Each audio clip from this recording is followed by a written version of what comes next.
All right, let's get into this one. So, your Discord name was Rock, but it doesn't match any in-game names. So I'm gonna assume this one's probably you because this was the default one it showed me on the replay. Hopefully it is. So first things first, you gotta get up to this really quickly, right? That's a little bit slow, and I know you're trying to control the ball there, but if you're gonna go up, you have to go fast because I think you said this is either Champ 2, like high Champ 2, or maybe Champ 1 game or Champ 3 gameplay rather. So a lot of this is gonna be like which team is more decisive, which team is making really quick decisions and committing to them rather than just sitting back and waiting too much. Okay, so this is good. You're looking for your teammate to get you a pass here. He's not getting to the ball first. Your teammate's getting an interesting touch. It feels backflip, but you know that happens. It's not really your fault. You're just in an awkward spot. You seem to be like more of a controlled player. Like you like to slow down the play a lot. In twos, that can be good, but you need to be able to switch back and forth. So I think the big thing is you need to be able to turn up to that next gear and really speed up. This is a long time without you really knowing what's going on there. Maybe you're in comms with your teammate. Are you queuing together? No, you're queuing alone. So I don't think you're in comms. I mean, obviously you're probably not unless the game glitched out. But yeah, like you're going for like this really controlled play style that could be good in ones. Like, you might catch people off guard in ones because you're going super like slow and controlled. It's kind of how like Cuxer used to dribble a lot. It's like these very small bounce dribbles. But the dangerous thing is if like when you're in this high level of a lobby, people are going to be going for the ball quickly, and especially in twos, you don't have time for slow dribbles. If you're going to dribble the ball, you have to be dribbling really quickly. You can't do these slow bounce dribbles. So I think a big thing is like trying to up the pace of your gameplay because, yeah, this playstyle, I mean, it easily got you this far, but I don't think it's going to get you to Grand Champ because they're going to be challenging the ball too early. This is a super dangerous challenge, so this is a big thing. You're second man here, and this is 2v2, so the moment Killer Baldrick messes up this challenge, it's really risky for you to commit on this because, right, technically you're second man going against their second man, but when you're challenging in the corner, almost every challenge is going to be bad for you. Like no matter where this ball goes, it's probably bouncing off the wall and going upfield, and he already has a teammate upfield. I forget his name. Atlantis is already upfield, so the moment Greasy gets this 50 against you, it's going to be bad for your team. Baldrick has a really slow recovery, so this is better for a fake challenge, right? You need a fake challenge, and you need to turn towards where Atlantis is, so that if Greasy goes for a pass, you can like cut it off. But right now, you're just throwing yourself in, you're losing the 50, and this should be a goal against you, because look, Baldrick's basically in the same spot as you. Alright, your teammates are really slow to convert, but oh my, that really should have been a goal. Like, that was an easy goal for them. They just were really slow about it. You're moving around the field really slowly too. I think it's another thing is like, this is an okay play style, and there are definitely times where this is good. It's good in a way that like you have tons of boost all the time. Like I haven't seen you boost starve this game yet, and a lot of that's because you're doing this very methodical approach. But you also need to be able to like up that pace, keep supersonic speed. You know, I think there's like a big myth in Rocket League where people think you need to be supersonic at all times, and you're clearly like showing the counterexample to that, where you can go really slow and be really controlled, and that's a good play style. But I think you need to be able to switch back and forth. I think the best players are able to speed up the game and slow down the game basically whenever they want to. That's a very unfortunate trip, but you did a pretty good job recovering there. Nothing strategical about that, just an accidental trip on the goalpost. That was a really good pass to your teammate. This should be a goal. Nice, well done. You didn't look super confident in that open net, but I mean, open nets are the hardest things to shoot, so very understandable. Alright, so you're cheating up on your teammate here. I like that in twos, especially when you're solo queuing.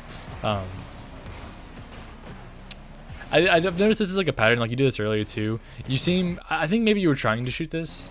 I guess you were trying to shoot this, but if that is actually like what you intended to do and you're like passing it like that, off kickoff, you need to be really careful passing the ball because your teammate probably went and looked for boosts. Like very few teammates will stay on the ball there, so you definitely want to make sure that you're not just like passing the ball to the other team and using all your boosts to do it. So I think that's a big thing.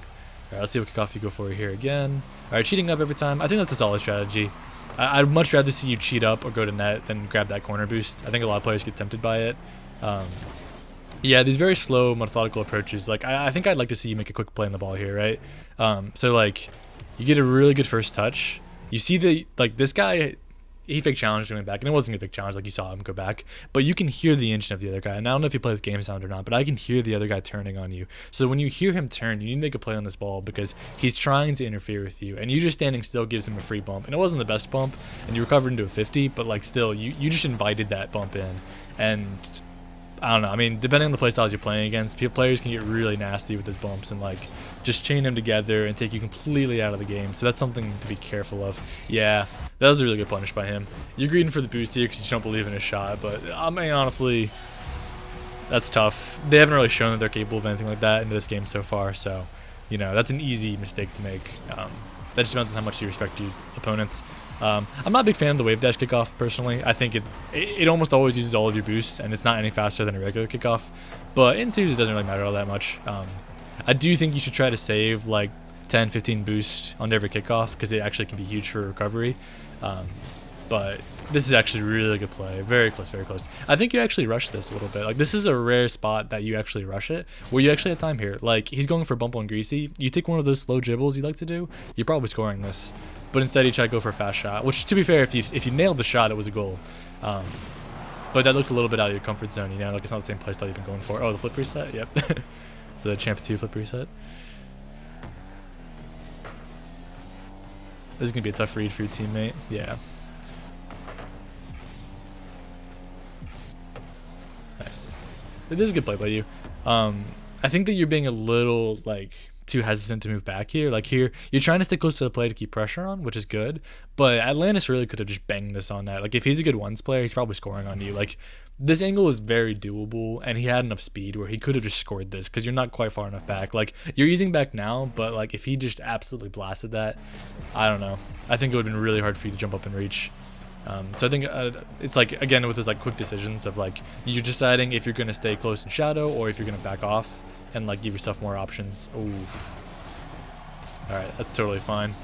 I think you have a bit of an over-reliance on these double jump aerials. Like this is really good when everyone's, you know, learning to aerial in the beginning because these double jump aerials get you the ball faster. But here, preserve this flip. You can hit this with your flip rather than just tapping the ball. You're going to get a much better clear. Here you're kind of just passing it to the other team and they punish you for it. Good save by you, though. Good positioning. Yeah, this is good. Oh, let's see it.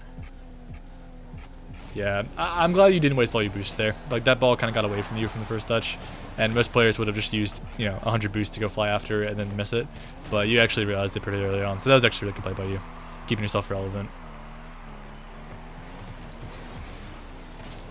That's good patience by you. Your teammate's a little bit floppy, but the bright side is that I actually think he balances you out pretty well. Oof. That's so unfortunate. Yeah, that's just another situation where you just didn't respect the shot enough. I think playing more 1v1s, honestly. I don't know if you're a player who plays ones, but playing ones will definitely help a lot with that. I also do know that you actually sent this replay to me a couple months ago, so it's very possible though, like the mistakes I'm seeing. Oh no, it's very possible the mistakes I'm seeing are mistakes that you've like since fixed, but just something to keep in mind. You might have already fixed all these things, but I'm just pointing out what I see. I know this is a couple months old, but yeah, this is way too cheeky by you. Like, he's going to challenge that 100%.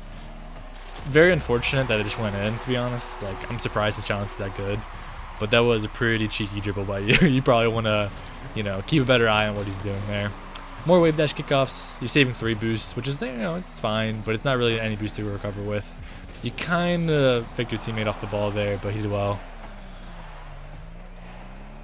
Yeah, you're playing real cautious here. That's okay. I mean, I understand why you're playing cautious. Like, you guys just threw a 3-goal lead, so you're trying to make sure you don't just let in an easy goal for overtime. Fair enough.